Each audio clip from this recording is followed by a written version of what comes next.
Hello and welcome to this Affinity photo tutorial. We were trying to make this sort of arty portrait image. Now this was an adaptation from this Photoshop tutorial done by Rafi A. So I've tried to adapt this tutorial for Affinity Photo, and this was my first attempt. Well, I've made some errors along the way, but this is my first practice attempt, and then I tried again, and this is my second attempt, and this is going to be sort of the look that I'm going to try and go for this time in the tutorial. Now, some things you don't necessarily have to have these, but it does help if you sort of, for this effect to be similar to the tutorial anyway, is to have brush ends, tips that are sort of have streaks and lines in them like this, but you could go for smoke brushes or any sort of texture brushes that you like the look of to go into the background. I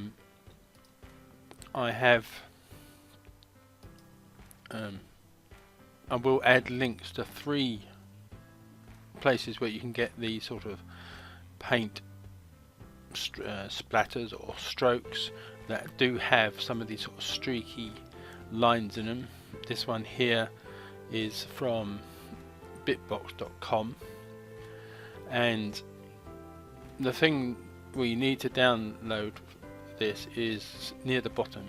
It's just this blue download CS1 plus. You think they'd make it a lot easier to find, but it is right down the bottom. And this is set 2.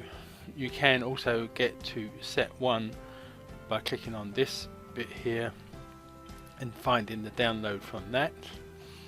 Another one I've found is from Brush Easy, which is Photoshop brushes. There's 10 splatter brushes here. Just click on the download for that. And the last one is from dribble.com, and you get 12 free spray splatters. So you could use one of these, all of these, or whatever brushes you may have already, but I will add the links to these so you can get to them. And the last image thing is this image that I'm going to use, which I got from Pixabay.com, and again I will add the link to this. So I'm going to reset all this and I will be back. Right, okay, I've reset things. I've just got this image that I'm going to use open, and I do still have this website open as well. And if you watch this video, then you will see that they sort of, this image that they use, there is a little bit of background in it, and during the video they sort of do get rid of that, whereas the image I'm using, I've got a nice clean clear background. So that's probably the best way to go, is try and get as clear a background as you can get. But either way, if you haven't got a clear background, you're going to have to sort of select the person that you want and sort of try and remove as much as the background as you possibly can, but that is a totally different subject, and there are plenty of videos out there that tell you how to remove the background. So starting the tutorial, again, like this one here, they've gone for an image that is wider than it is higher. You don't have to, but that's the sort of road that I'm going to go down. So to keep that within the adaptation of the tutorial, so I'm going to start a new document, and I'm going to make it 2000 pixels wide by 1500 high. So then I'm just going to click OK, and then I'm going to get the image that I'm going to use. I'm just going to right click that, copy, come back to my document here and edit and paste. Now this image is much bigger than the background I'm going. So I'm going to zoom out a bit, come to the zoom tool, and I'm just going to put this image pretty much in the center. If I can find the center, there we go. The red and green lines will give me the center.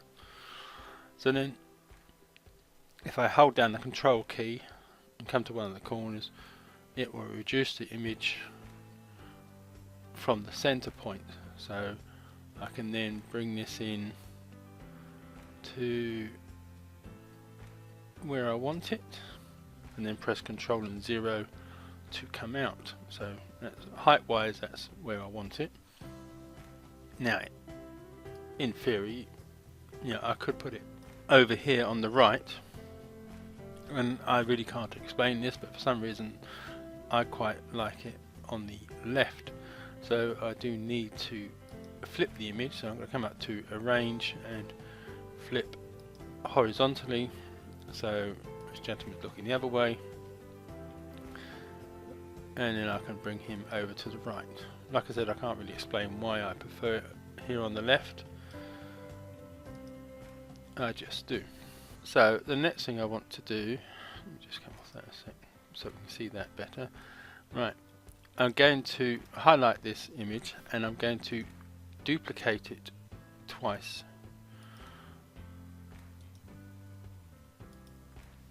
But what I will do is I'm going to hide those bottom two.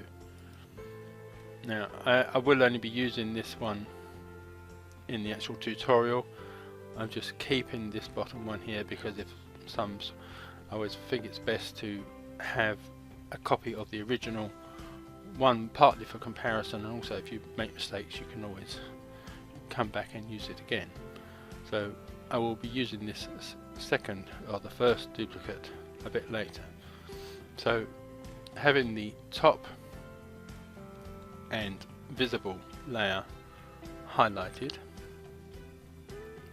I'm going to right click this and I'm going to come down to group. So although there is only one item in this group at the moment, this is sort of a group in its own right, and I will rename it. You don't have to, but I'm just going to call that man.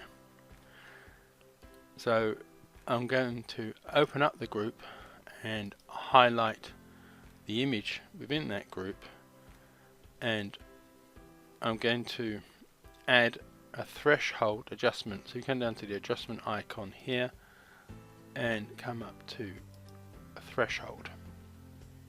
Now that will turn everything white, but as you move the slider across to the right, I mean, if you go right the way to the right, you'll make it everything black. And then it's a case of finding something that you like, a position that you like, and how much of the image you want to come through. I quite like that at 47%. Your image will be a different percentage. So I can now close that, and again I'm going to come back and highlight the image within this group, and I'm going to come up to the select menu and come down to tonal range, and I'm going to select the shadows because most of this is black, so it's going to make a selection of pretty much all the black area that is within that image now. And then I'm going to add a layer mask, and to do that I just need to click on this mask layer icon here. So it will add a layer mask to that layer, and then I can press Ctrl and D to get rid of the selection area. So I'm happy with how that looks. So now if you do have some unwanted areas, let's say for example I had something here, you can open that little mini group up, highlight the mask, and then get your paintbrush tool, make it black, and then you can paint away any errant bits that you don't want. But my image is okay, so I don't need to do that. So now I'm going to highlight this layer at the bottom, which is currently hidden, but I'm going to click on add a pixel layer so that it will come between that and the visible background layer. And again, I'm going to right click this and make it a group, rename the group brushes,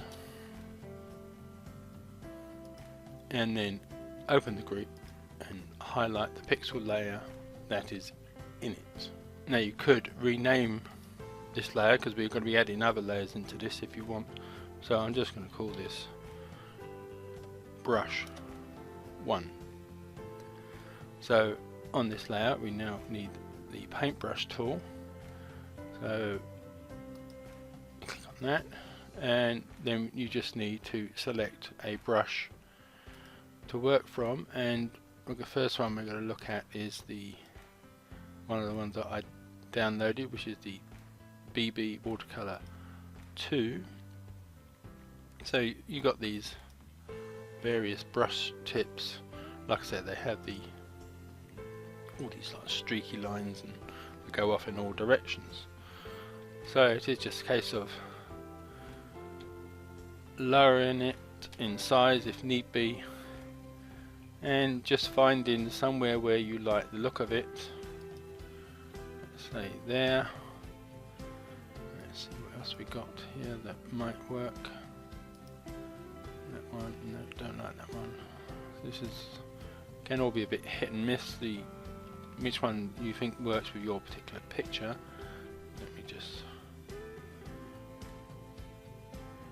put that there, and one last one possibly. Let's see what that one looks like. Alright, let me just have that about there.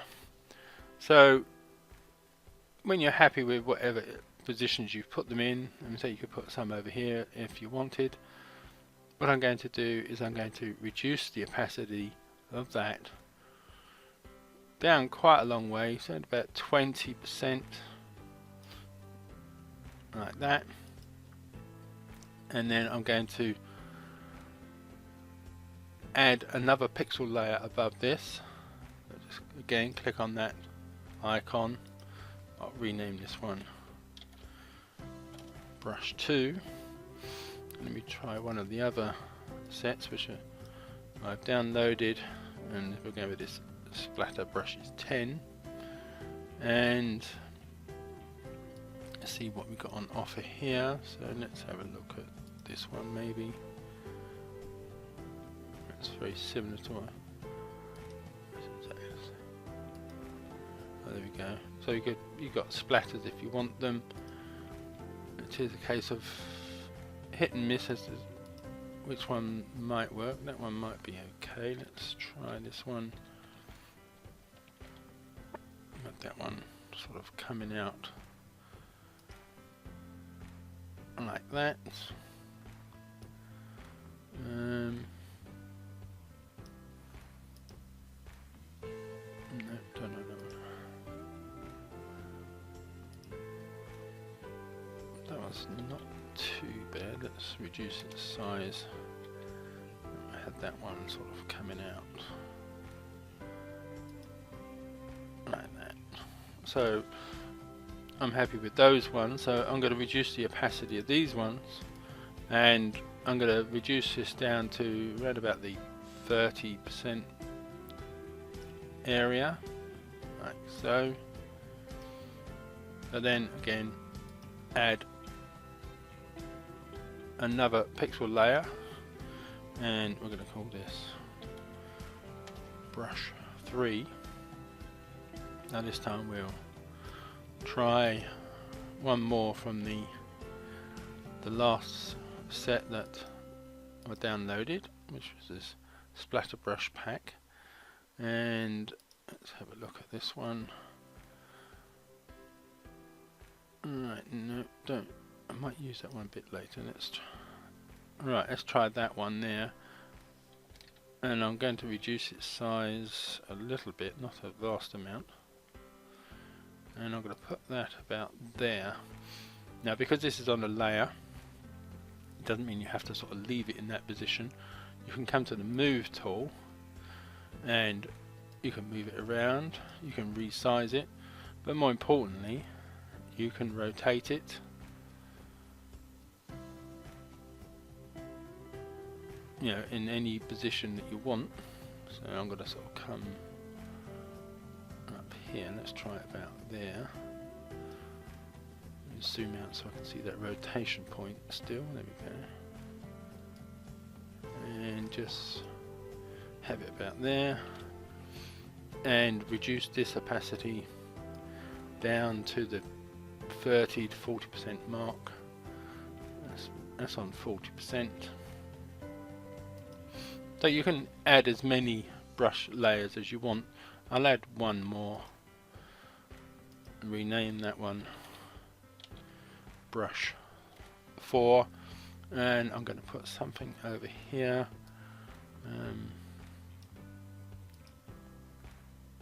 I need to come back to the brush tool and select the brush. Alright, let's have that one like that.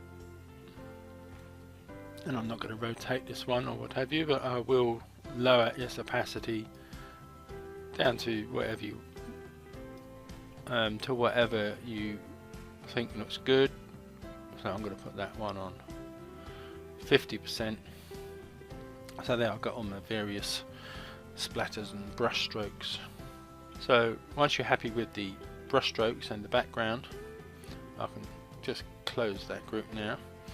Now, this first duplicate of the background image that we hid earlier, I'm now going to make that visible, and I'm going to click on the icon and I'm going to drag this image to the very top of the layer stack. So that is now, let me come off this tool one second. So that layer is now at the top of the layer stack. So to this we need to add a black layer mask. You can do this in two ways. You can hold down the Alt key when you click on the layer mask icon, or you can come up to layer and new empty mask layer, and what that will do, it will hide the image that we had there, and you've sort of gone back to where we were before we moved that layer up to the top. So what we're now going to do is we're going to get the paintbrush tool, and the color will need to be white. So then when you paint now, it will bring back the color from that top layer, because you're now sort of unhiding it, for want of a better phrase. And let me reduce the size of this.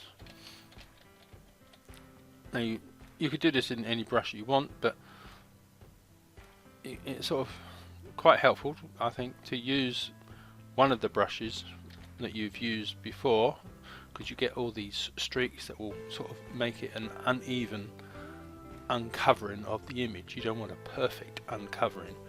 So to this end, I'm going to lower the opacity down to about 50%, and I'm going to reduce the hardness. Let's go to about 10%. So it's just a case of painting over the image in various streaks and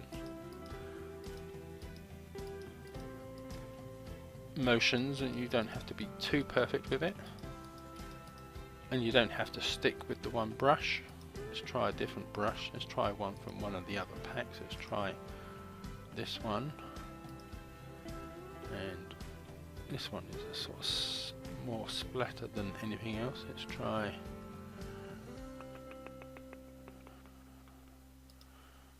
that one again. No, too many splatters rather than streaks. So that one's not too bad. So again, I will reduce its size. Don't forget to, if you do change brush, don't forget to change its opacity and its hardness.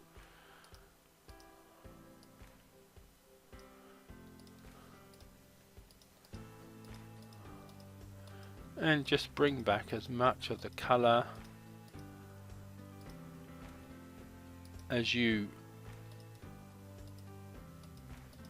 want, and don't be afraid to sort of paint some areas outside of this, because later on, and admittedly at this point you really don't know sort of how that will look, but we could always come back and edit it slightly. So I quite like how that's looking so far. So as that stands at the moment, I will leave that as it is. Just come off the brush tool and I will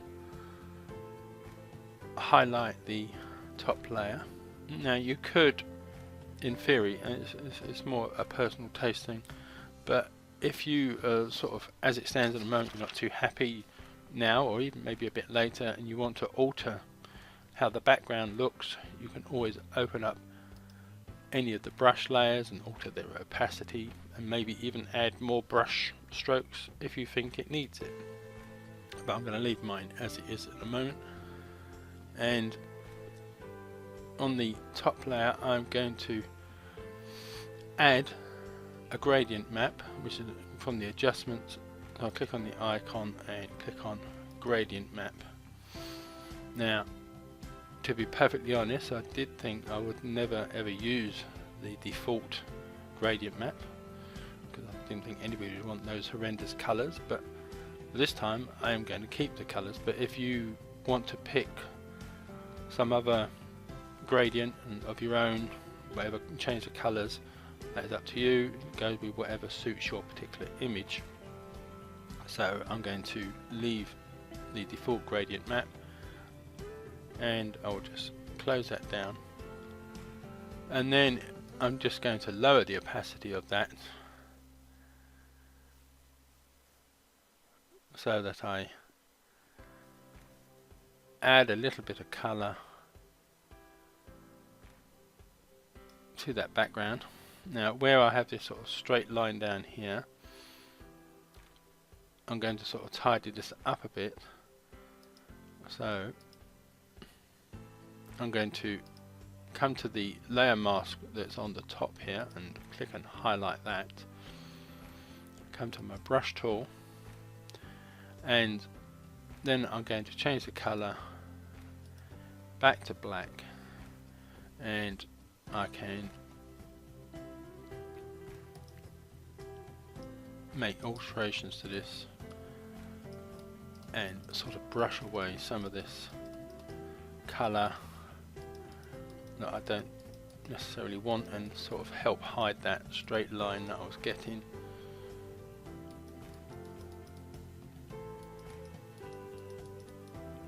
And if you wanted to add a bit more colour back into this, you can always go back to white and paint in a bit of extra colour if you think it needs it. Or like I said before, you could select one of your brush layers and make sure you're on black, and you could add in sort of an extra bit of colour just by adding to one of those brush layers. So I'm sort of fairly happy with that. It's probably not as good as my first attempt using that image, but every time I've done this I've used different brushes and different opacity settings, so they've never all looked exactly the same, but you get the idea of, you know, how much you tone down or add colours to add to the effect. So really the only last thing you need to do is, if you've done an image like this where you've got a lot of space on this side, and let me come off this tool, is to add some text. So I'm just going to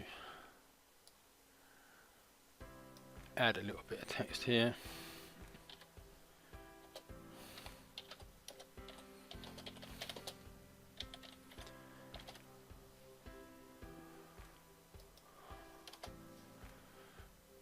Let me just resize it slightly, and I'm going to highlight that text and find a one I like, which is going to be this Barata font. Let me just resize this.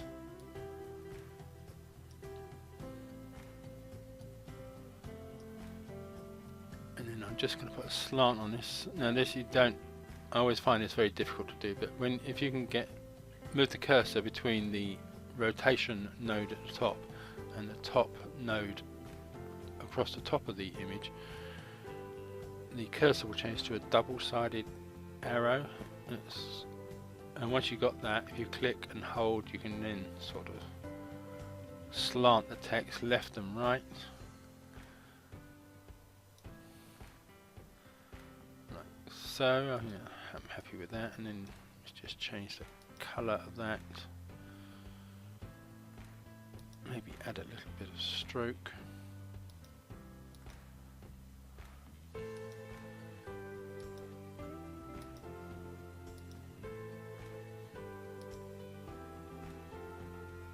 Right, let's just notch it up slightly.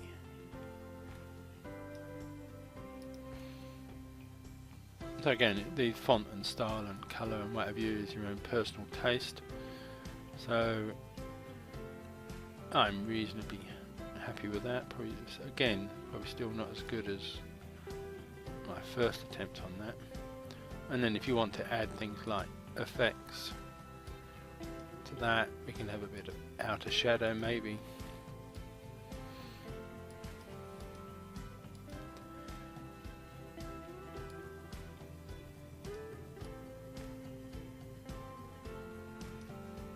Something like that. Very quick and finished off, and that is really the end of the tutorial. So it's just a case of saving, exporting under a new name, and that is everything. So thank you for watching, and goodbye. When I'd finished making the video and I was editing it and getting it ready to upload and whatever, or before uploading, I realized that I'd forgotten to reverse the gradient. I did add a little message in the video when I was editing, so I thought, well, before I actually finish off this video, I could add a little bit on the end, because at the time I was a bit perplexed with why I couldn't get the blueness in the suit back like I did in the image when I did it first time, and that's when I realized I'd forgotten to reverse the gradient. But this is the beauty of working with layers, is that you can go back and make alterations at any point, because the gradient layer is still there. I can double click on that to get the gradient map to come back up, and then I just need to click on the reverse button, and it's as simple as that. I've now made the suit bluer, which is what I was after, because you bring the gradient map back, whatever colours is on the left hand side is the darker areas of the image, and the areas on the right are the light pixels, or lighter pixels, and in the middle is the midtones. So now the darker pixels, which is what I wanted, are now bluer. So the splatters that were darker are bluer than the splatters that are much lighter, because they've gone more red, which is why there's different degrees of opacity to the layers. So the ones that are lighter are going to end up being redder, or whatever colour you've put on the right, and any that are in the mid-tone range will be in the yellow green spectrum, and I prefer looking like that than the other way. So that really is now the end of the video. Thank you for watching.